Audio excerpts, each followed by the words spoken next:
İnsanın gözünü haramdan çekmesi ilk önce Allah'ın emrini yerine getirmesidir.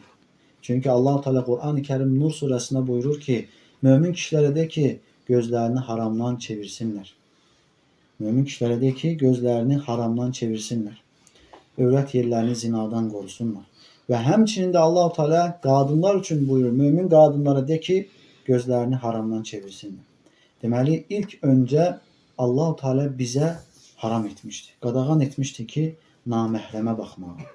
Deməli Allah-u Teala şəriət bizə nəyi əmr etmişdirsə burada xeyirlər var. Və nədən çəkindirmişdirsə burada fəsadlar var. Deməli Allah-u Teala bizi burada çəkindirdiyi şey insanın harama baxmasıdır, qadına baxmasıdır. Yəni demək bunda nə qədər fəsadlar var. Və həmçinin insan dünya və axirət xoşbəxtliyini Allahın əmrlərini yerinə yetirməkdə tapır.